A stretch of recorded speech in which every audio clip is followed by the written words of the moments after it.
सभी को जय हिंद। उम्मीद करते हैं आप सब लोग स्वस्थ होंगे, मस्त होंगे, अपने अपने कार्यों में लगे होंगे।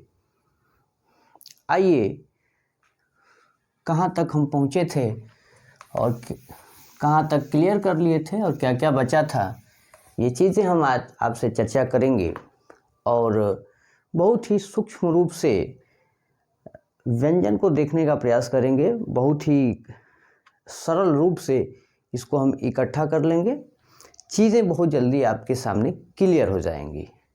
तो देखिए, जैसे वर्ण में हम आपका स्वर,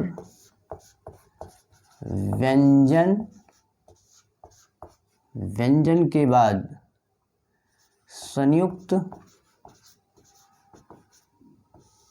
संयुक्त के बाद आपका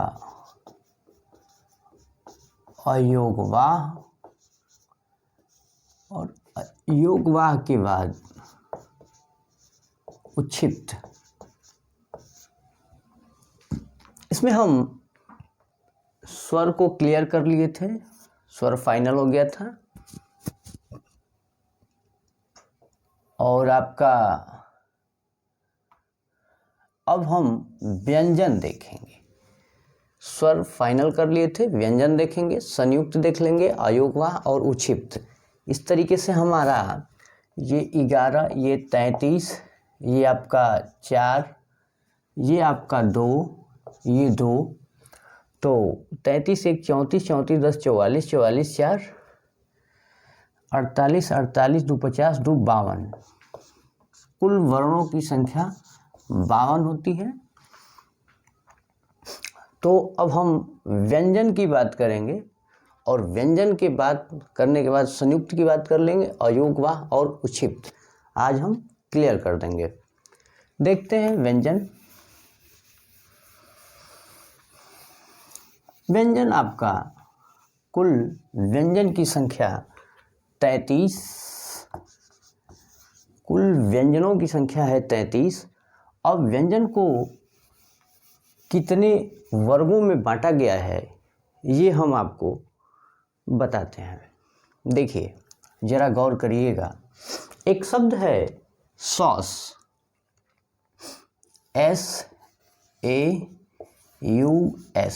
सॉस, जो आजकल हम लोग समोसा चाट के साथ यूज करते हैं। Sauce, chilli sauce, tomato sauce, इस तरीके से ये मैंने एक शब्द लिया है और लिखने का तरीका ये है सॉस, SAUS। एस से आप स्पर्श व्यंजन,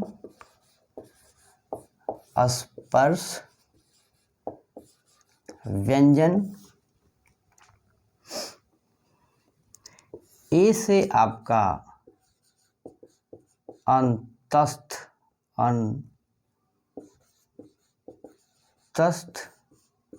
व्यंजन, यू से उष्मीय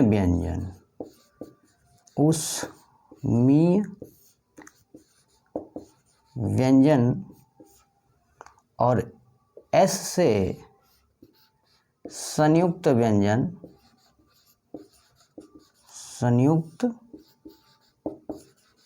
व्यंजन। सॉस, SAUS, बहुत छोटा सा एक शब्द लिया है मैंने और इन शब्दों के माध्यम से हम आपको क्लियर कर देंगे। देखें, स्पर्श व्यंजन, अंतस्थ व्यंजन, उष्मीय व्यंजन और संयुक्त व्यंजन। लिखने का तरीका यही रहेगा। इन शब्द के माध्यम से हम इसे स्पर्श व्यंजन को वर्गीय व्यंजन कहते हैं, वर्गीय व्यंजन भी कहते हैं, वर्गीय व्यंजन। और वर्गीय व्यंजन क्यों कहते हैं इसे हम देख लें, क्योंकि ये एक वर्ग को दर्शाता है। जैसे क, ख, ग, घ, अंग, च, छ, ज, झ, इया, ट, ठ, ड ढ अड़ त थ द ध न प फ ब भ म। जरा देखें ये एक वर्ग को कैसे वर्ग को 1 2 3 4 5 1 2 3 4 5 यहाँ से लाइन शुरू करेंगे तो सेम लाइन यहाँ तक, फिर ये यहाँ से लाइन शुरू करेंगे तो सेम, फिर यहाँ से ये सेम, फिर ये सेम, यानी चारों भुजाएं इसके बराबर हैं, इसलिए इसको वर्गीय व्यंजन भी आप कहेंगे। मैंने म तक लिख लिया।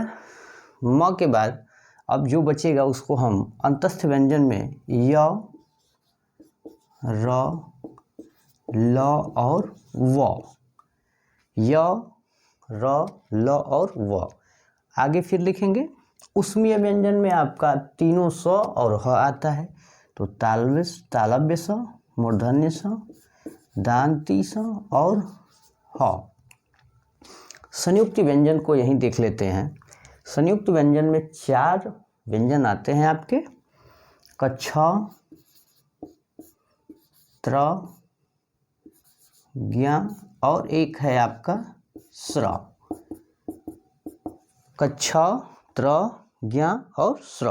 मैंने कुछ नहीं किया है, मैंने बस कंटिन्यू आपका क ख ऊपर से लिखा है। एक शब्द को मैंने आपको बताया सॉस, और इसी को हमने क्रम से लिखा है। विभाजन करने में आपको आसानी होगी। कच्छ को देखेंगे तो ये आपका क और स से मिलकर बना हुआ है, क और स से मिलकर के बना हुआ है। अगर इसको आप चाहें तो क, स और अ यहाँ तक विस्तृत कर सकते हैं। फिर त्र आपका त और र से मिलके बना हुआ है, जिसमें आप इसको ऐसे विस्तृत कर सकते हैं। फिर आपका ज और इया, ज और इया से मिलकर के आपका ज्ञ बना है। स्र, तालव्य स और र, तालव्य स और र के मेल से आपका स्र बनता है। तो संयुक्त व्यंजन को मैंने यही देख लिया, कच्छ, त्र, ज्ञ और स्र। ये आपके 4 संयुक्त व्यंजन हैं जिसको हमने तोड़ करके लिख लिया। अब इस स को मैंने व्यंजन के रूप में लिखा और यहाँ से स्वर को मैंने अलग कर दिया है। यही प्रक्रिया हमने सारे व्यंजनों के साथ किया है। तो इस तरीके से आपका बहुत आसानी से व्यंजनों का विभाजन हो गया। बहुत ही मतलब समझने के लिए मैंने आपको एक शब्द बता दिया, और इन व्यंजनों को विभाजित करने के लिए एक तरीका, एक पैटर्न, जिसके हिसाब से आप सभी लोग समझ जाएंगे। आगे देखते हैं उच्चारण स्थान के आधार पर, उच्चारण स्थान के आधार पर वर्णों का, व्यंजनों का वर्गीकरण, किस तरीके से व्यंजन को, वर्ण को बांटा गया है उच्चारण स्थान के आधार पे। तो सबसे पहले हम 2 मित्र जो साथ में गए, जिनका बहुत ज़्यादा आपस में लगाव था, और 2 मित्र आपस में दोनों साथ मार्केट जाते हैं एटीएम से पैसा उतारने के लिए। और एटीएम से जब पैसा उतारते हैं तो एक से नहीं उतर पाता है, तो दूसरा मित्र कहता है हाँ आई रिजू, हाँ आई रिजू।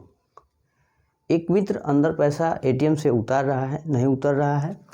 बाहर वाला मित्र कह रहा है एटीएम दो, और जब वो बोला एटीएम दो, तो उसने एटीएम उसको दे दिया, फिर उससे भी पैसा नहीं उतरा, तो जो बाहर गया था मित्र वो कहा हाँ आई रिजू, हाँ आई रिजू।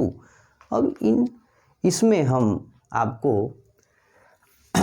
हमने आपसे कहा एटीएम दो, तो एटीएम 2 की जगह हम प्रयोग करेंगे केटीएम दो। केटीएम 2 उच्चारण स्थान के आधार पर व्यंजनों के वर्गीकरण के बारे में हम बात कर रहे हैं। उच्चारण स्थान के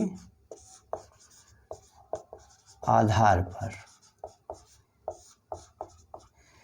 के एटीएम के बदले हमने केटीएम द ओ इसका प्रयोग किया है। मैंने आपसे कहा 2 मित्र पैसा उतार रहे थे, एक मित्र से नहीं उतरा, दूसरा मित्र कहा केटीएम 2 मतलब हम पैसा उतारेंगे, उससे भी नहीं उतरा तो बाहर वाला कह रहा है हाँ आई रियू। ये कुछ इस तरीके से हाँ आई रियू। अभी इस वाक्य का अर्थ हम इसी में प्रयोग करेंगे, चीज़ें बिल्कुल स्पष्ट हो जाएंगी, परेशान होने की जरूरत नहीं है। देखिए केटीएम 2, बस ऐसे हमारे साथ आप बनाते चलिए, हम आपको बहुत जल्दी इसको अच्छे से क्लियर कर देंगे, सब क्लियर हो जाएगा। इसमें आपका क च ट त प क च ट त प क च ट त और प। जरा ध्यान से देखें, ये एक बॉक्स है और इसी बॉक्स में हम आराम से चीज़ों को भरेंगे और यहाँ से उच्चारण स्थान के आधार पर व्यंजन हमारे क्लियर हो जाएंगे। देखें, हमने आपसे कहा केटीएम दो, वो एक मित्र मुझसे बोला था केटीएम दो, तो के से आपका कंठ, टी से तालु, एम से मूर्धा, द से दंत, ओ से ओष्ठ, आसानी से ये चीज। अब देखिए, अब हम ऊपर से एक और नीचे से एक, ऊपर से एक बॉक्स को छोड़ देते हैं, नीचे से एक बॉक्स को छोड़ देते हैं, प वर्ग तक हो गया है। ये क वर्ग को दर्शाएगा, ये च वर्ग को, ये ट वर्ग को, ये त वर्ग को, ये प वर्ग को। तो प फ ब भ म तक मैंने क्लियर लिख लिया। इसमें ओष्ठ तक म तक बोले जाएगा। तो प वर्ग तक हो गया, प फ ब भ म।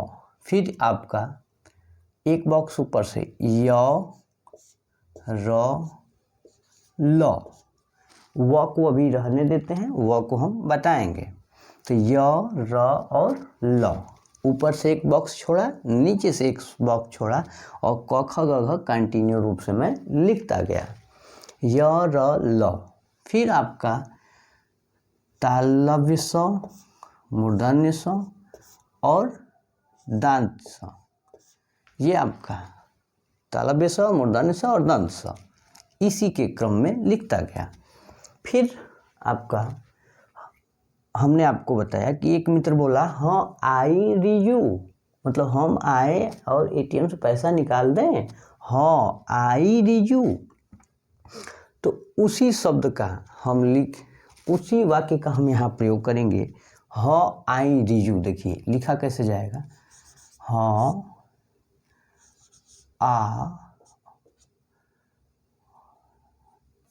हाँ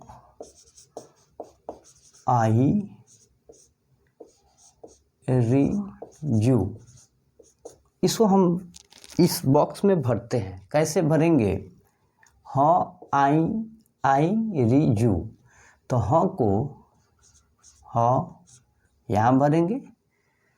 आ में अ भी है और आ भी है, तो अ और आ, फिर इसमें विसर्ग भी आता है।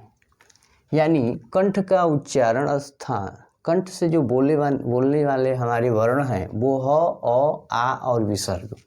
फिर आई, तो आ हमने आ तक भर लिया। ई मतलब छोटी ई यहाँ भरेंगे और बड़ी ई यहाँ भरेंगे।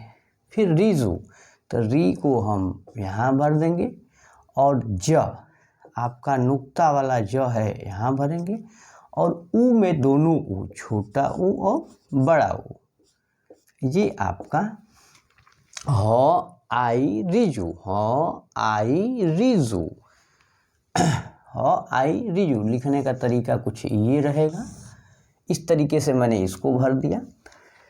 और केटीएम द्यो, केटीएम द्यो, कंठ, तालु, मूर्धा, दंत, ओष्ठ। आराम से बॉक्स बना करके क से मैंने प वर्ग को भर दिया। फिर उसके बाद म तक पहुंचने के बाद मैंने ऊपर से एक बॉक्स छोड़ा, फिर नीचे से एक बॉक्स छोड़ा और य र ल लिख दिया। व को मैंने अभी रहने दिया। फिर तीनों स को क्रमशः भर दिया। फिर ह आई रिजू, वो बोल रहा था कि हम आके पैसा निकाल दें, ह आई रिजू, तो ह आई रिजू को मैंने इस बॉक्स में इस तरीके से लिख करके, लिखने का तरीका कुछ ये रहा। और फिर इसको मैंने यहाँ इसी बॉक्स में क्रमशः भर दिया। इससे अब आप आराम से निकाल सकते हैं कि ओष्ठ से ऊ और ऊ का उच्चारण होता है। जरा देखें ध्यान से। कंठ से क वर्ग का पूरा वर्ण, ह, ओ, आ और विसर्ग, ये आपके कंठ से बोले जाते हैं। फिर तालु से च, य, श, ई और बड़ी ई बोली जाती है। फिर मूर्धा से ट, र, स, री, ये बोले जाते हैं। फिर दंत से द, त, ल, श, ज, जो आपका नुक्ता वाला। फिर ओष्ठ से ओ, प और ऊ, ये आपके ओष्ठ से बोले जाते हैं। ये इनका उच्चारण स्थान है। इस बॉक्स के माध्यम से और इस केटीएम द्यो और ह आई रिजू के माध्यम से मैंने आपको बहुत ही सूक्ष्म रूप में उच्चारण के आधार पर, उच्चारण स्थान के आधार पर वर्णों को कैसे विभाजित किया गया है, ये मैंने आपको बता दिया।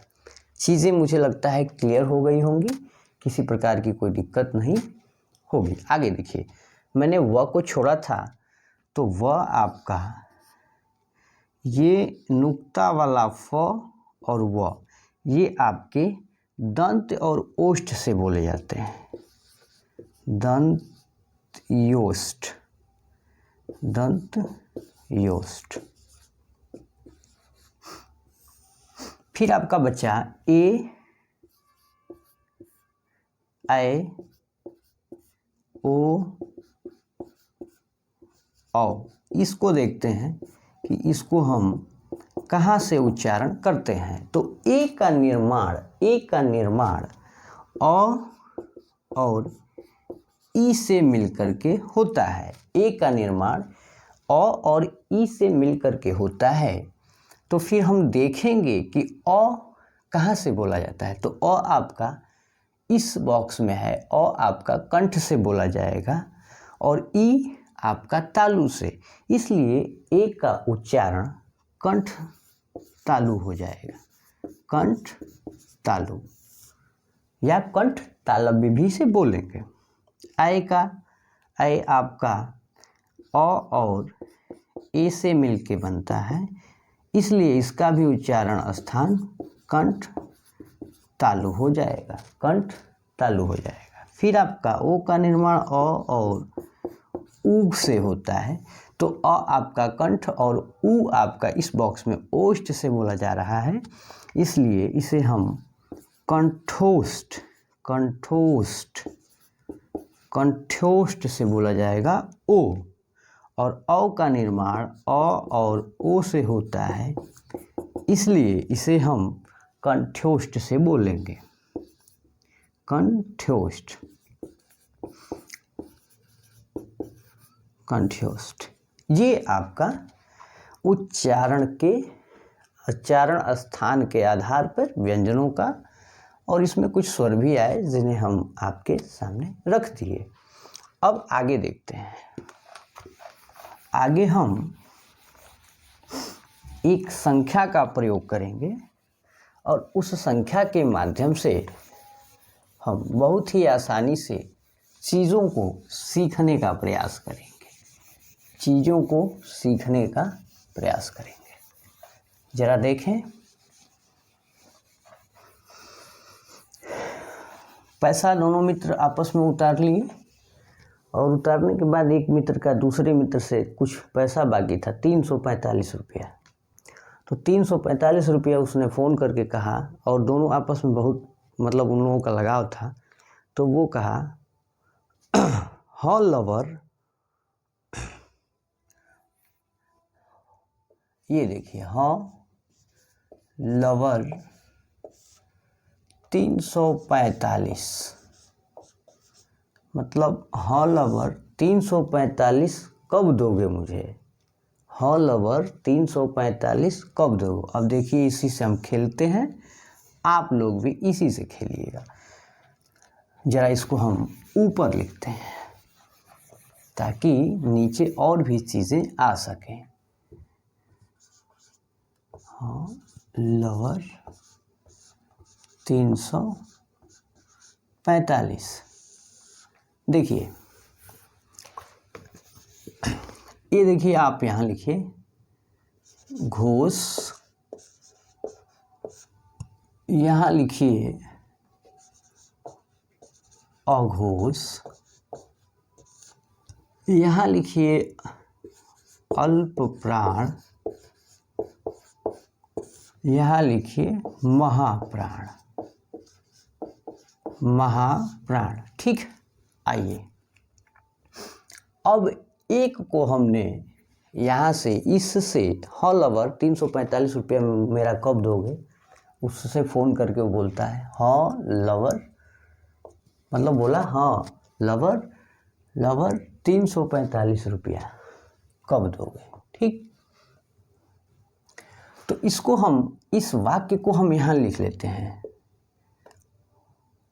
345, या ऐसे ही लिखें, कोई दिक्कत नहीं है। हाँ लवर,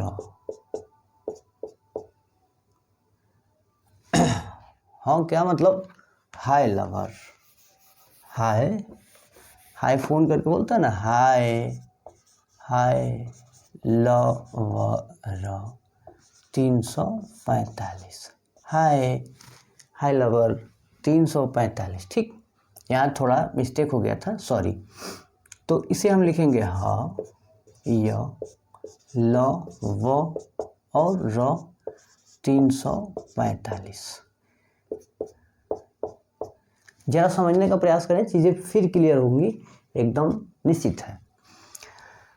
हमने एक शब्द लिखा हाय लवर 345, तो अब घोष आपका, जिसमें घोष में ह य र ल और व आता है।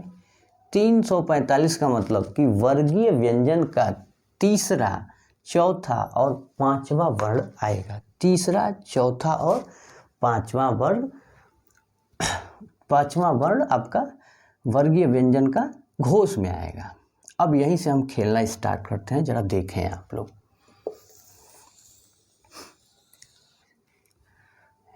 ये फिर कुछ इस तरीके से, ठीक। आगे अघोष को हम निकालते हैं। किसको निकालेंगे? अघोष को। इसी से हम तीनों चारों का ज्ञान कर लेंगे। इसी से अघोष को निकालेंगे, महाप्राण को निकालेंगे और अल्प प्राण को भी यहीं से क्लियर कर लेंगे। देखिए 3 4 5, 3 4 5, तो 3 4 7 5 12, कितना 12 12 यानी, और इसमें तीनों 100, तालव्य स, मूर्धन्य स और दांती स, तीनों 100। 3 4 7 5 12, इस योग को, अंकों के योग को मैंने यहाँ लिख लिया 12। 12 मतलब वर्गीय व्यंजन का पहला और दूसरा वर्ण आपका अघोष कहलाएगा और तीनों श अघोष के अंतर्गत आएंगे। जरा देखें, अब इसको हम निकालते हैं। अब इस तीनों 100 को हम ठीक उठा करके इसके नीचे यानी महाप्राण में लिख देंगे। तीनों 100 को ये देखें, ठीक, स श श, और इस यहाँ जो ह है इसको हम उठा के यहाँ लिख देंगे ह। 12 दूनी, 12 में 2 का गुणा करेंगे क्योंकि आपका ठीक नीचे दूसरे स्थान पे है, तो 12 दूना के 24, यानी महाप्राण में वर्गीय व्यंजन का दूसरा और चौथा वर्ण महाप्राण के अंतर्गत आएगा। तीनों श और ह आपके महाप्राण के अंतर्गत आएंगे। फिर देखिए, यहाँ से हम ह को यहाँ लिख दिया है, इसलिए हम ह को यहाँ नीचे अब नहीं लिखेंगे। तो इसमें आपका य, र, ल और व। फिर जब हम वर्गीय व्यंजन के दूसरे और चौथे वर्णों की बात कर लिए हैं तो बचेगा क्या? पहला, दूसरा, पहला, तीसरा और पांचवा, यानी अल्प प्राण के अंतर्गत य, र, ल, व और पहला, तीसरा और पांचवा वर्ण आपका अल्प प्राण के अंतर्गत आएगा। फिर से समझने का प्रयास करते हैं इसको। चीज़ें बहुत आसान हैं, बहुत ज़्यादा कठिन नहीं है। 345 रुपया उसका बाकी था। फ़ोन किया, हाय लवर, 345 रुपया। तो 345 मैंने इस शब्द को यहाँ घोष के अंतर्गत उठा करके लिख दिया। लिखने का तरीका यही रहेगा, इसमें मिस्टेक ना करें। घोष, अघोष, अल्प प्राण और महाप्राण। तो इसको हमने ह, य, र, व, य, र, ल, व लिखने का तरीका थोड़ा सा मैंने इधर उधर किया है। तो हमको चीज़ों को किसी तरीके से कनेक्ट करना है, हमको चीज़ों को किसी भी हालत में अपने अंदर समाहित करना है। कनेक्ट करके मुझे याद रखने की बस ज़रूरत है, चाहे जिस तरीके से किसी भी चीज़ को हम क्लियर कर लें। तो देखें, फिर से एक बार देख लें ताकि चीज़ें क्लियर हो जाए। घोष के अंतर्गत ह आ जाएगा, फिर य, र, ल आ जाएगा, फिर 345 रुपया। तो वर्गीय व्यंजन का तीसरा, चौथा और पांचवा वर्ण आपका घोष के अंतर्गत आएगा। इसी को, इस संख्या को मैंने ऐड किया तो 12 आया। 12 को मैंने लिख दिया कॉमा दे करके, और 12 आपको डिनोट करेगा कि वर्गीय व्यंजन का पहला और दूसरा वर्ण और तीनों श आपका अघोष के अंतर्गत आएगा। फिर यहीं से मैंने 12 दूना के 24 किया और तीनों 100 को नीचे लिख दिया। फिर ह को यहाँ से उठाया और यहाँ ट्रांसफ़र कर दिया। तो 12 दूना के 24, 24 में महाप्राण के अंतर्गत वर्गीय व्यंजन का दूसरा और चौथा वर्ण और तीनों श और ह आपका महाप्राण के अंतर्गत आएगा। फिर यहीं से मैंने, जब ये चीज़ें मुझे क्लियर हो गई, तो फिर यहाँ से मैंने य, र, ल, व को नीचे ट्रांसफ़र किया, तुरंत एकदम नीचे ट्रांसफ़र किया। फिर उसके बाद जब 2 4 का प्रयोग मैंने कर लिया तो बचा क्या? 1 3 5, यानी जैसे 1 3 5 और 1 3 5, यानी अल्प प्राण के अंतर्गत य, र, ल, व और पहला, तीसरा और पांचवा वर्ण आपका अल्प प्राण के अंतर्गत आएगा। फिर देखिए, अब इन दोनों को मिला करके एक पेशीय तंत्र के आधार पर वर्णों को 2 वर्गों में बांटा जाता है।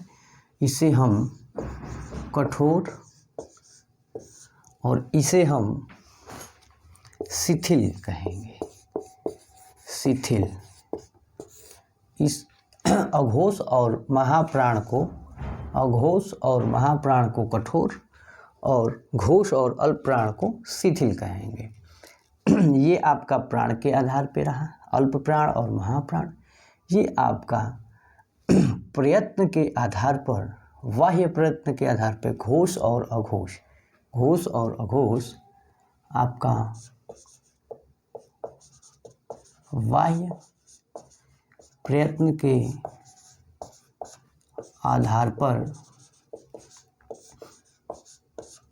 वर्णों का विभाजन रहा, और ये आपका प्राण के आधार पर, प्राणता के आधार पर, प्राणता के आधार पर ये चीज़ें आपको क्लियर हो गई होंगी। बस एक इस वाक्य को आप याद रखेंगे, यहाँ से चारों हम आराम से निकाल सकते हैं। परीक्षाओं में किसी प्रकार की कोई दिक्कत नहीं होगी, हमको विभाजन करने में बहुत आसानी होगी। इस तरीके से मैंने इसको देखा। आगे देखते हैं हम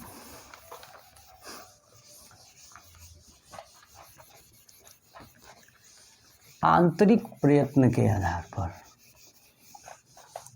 आंतरिक प्रयत्न के आधार पर वर्णों को किस तरीके से कहाँ कहाँ बांटा गया है। देखिए, आंतरिक प्रयत्न, आंतरिक प्रयत्न में आंतरिक प्रयत्न के आधार पर, आंतरिक प्रयत्न के आधार पर बांटा गया है। तो इसमें आपका स्पर्शी, स्पर्शी, फिर आपका स्पर्शी संघर्षी, फिर आपका उष्मीय, उष्मीय संघर्षी, ये आपका आंतरिक प्रयत्न के आधार पर। तो स्पर्शी में हम वर्गीय व्यंजन के पहले, दूसरे, तीसरे और चौथा की बात करेंगे। क, ख, ग, घ। फिर यहाँ से हम पहले च से लेकर के और इया तक, तो इया को हम अलग कर देंगे, य लिख देंगे। च, छ, ज, झ, और इया के बदले मैंने य को लिख दिया, इया न लिख करके य लिख दिया। ये आपके स्पर्शीय संघर्षीय के अंतर्गत च, छ, ज, झ, इया। फिर इसको हम आगे कंटिन्यू कर देंगे, पहला, दूसरा, तीसरा, चौथा, ये आगे तक चला जाएगा। पहला, दूसरा, तीसरा, बस यहीं पे आपकी गैपिंग रहेगी। जहाँ च वर्ग के वर्ण आते हैं तो च वर्ग को लिख करके मैंने इया को कैंसिल कर दिया, य को लिख दिया। ये आपके स्पर्शीय संघर्षीय में आएंगे, ये आपका म तक रहेगा। स्पर्शीय व्यंजन में पहला वर्ग का पहला, दूसरा, तीसरा और चौथा वर्ण आएगा। बस घ के बाद जब अंगा आता है तो अंगा को छोड़ के चा, छ, ज, झ, इया के बदले य लिख दिया। स्पर्शीय संघर्षी के अंतर्गत ये वर्ण आएंगे। इसके बाद फिर ट, ठ, ड, ढ, ट, ठ, ड, ढ, फिर उसके आगे पहला, दूसरा, तीसरा, चौथा, इस तरीके से म तक आपका स्पर्शीय के अंतर्गत आएगा। और स्पर्शीय संघर्षी में मैंने आपको ये चीज़ बता दिया कि ये आएगा। फिर उसमें हमें तीनों श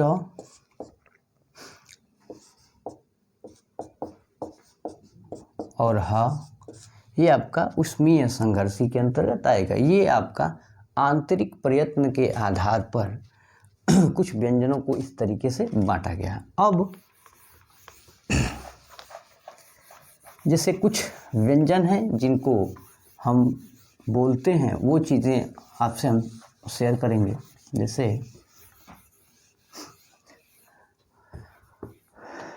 पार्श्विक, पार्श्विक, पार्श्विक कौन कहलाता है? तो ल को हम पार्श्विक बोलते हैं। प्रकंपित, प्रकंपित या कुंठित वर्ण, कुंठित वर्ण, ये आपका र, इसमें आपका र आता है। अर्धस्वर, अर्धस्वर किसे कहेंगे? अर्धस्वर देखिए, अर्धस्वर क्या है? तो य और व। इसे अर्धस्वर इसलिए कहते हैं क्योंकि हम आए, जैसे आए को ऐसे भी लिख लेंगे और आए को ऐसे भी लिखते हैं, इसलिए ये अर्धस्वर के अंतर्गत आता है, य और व। ठीक, इसी में आगत स्वर आपका आ होता है, आगत स्वर। फिर आपका जिह्वा मूली या इसे ही कहते हैं अली जिह्वा। इसमें आपका नुक्ता वाला क, ख और ग इसके अंतर्गत आता है। नुक्ता वाला क, ख और ग। अनुनासिक व्यंजन की केवल अगर हम बात करें, अनुनासिक व्यंजन, तो ये आपका वर्ग का पांचवा वर्ण अनुनासिक के अंतर्गत आएगा। उसके बाद अगर हम अनुनासिक वर्ण की बात करें, अनुनासिक ये वर्ण नहीं होगा, ये व्यंजन होगा। अनुनासिक वर्ण में पांचवा वर्ण के साथ साथ अंग भी आ जाता है। क्या आ जाता है? अंग भी आ जाता है। ठीक है, इस तरीके से उक्षिप्त व्यंजन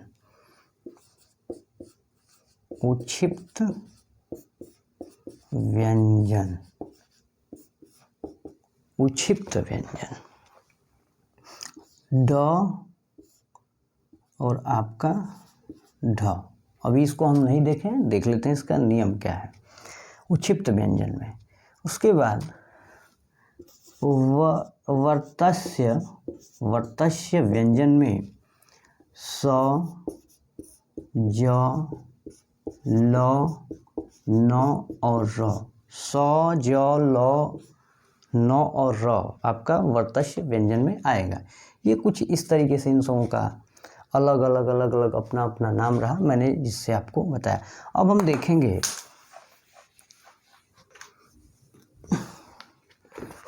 हम देखेंगे उक्षिप्त व्यंजन। उक्षिप्त व्यंजन के कुछ अपने नियम हैं, कुछ अपना सिद्धांत है, जिसको हम देख लेते हैं।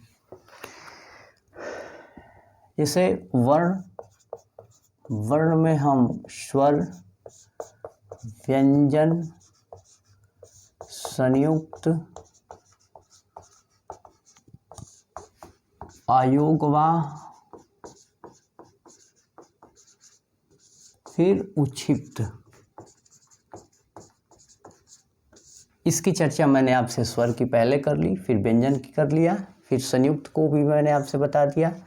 अयोगवाह में मैंने आपको बताया था अंग और अह आता है, पहले ही बता दिया था। फिर अब बच गया है आपका उक्षिप्त। आइए इसको भी देख लेते हैं, क्लियर हो जाएगा।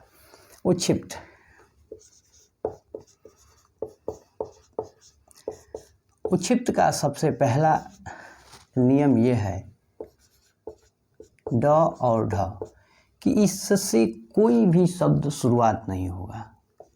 इससे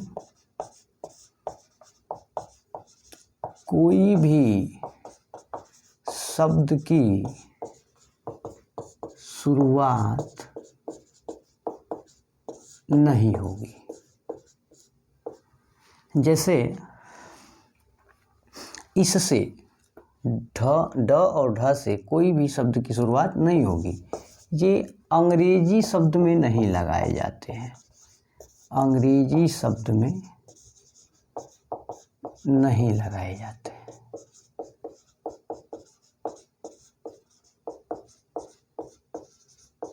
फिर लगातार जब ये दो बार आता है तो बिंदी का प्रयोग ना करके, जैसे लगातार 2 बार आने पर बिंदी नहीं लगती है।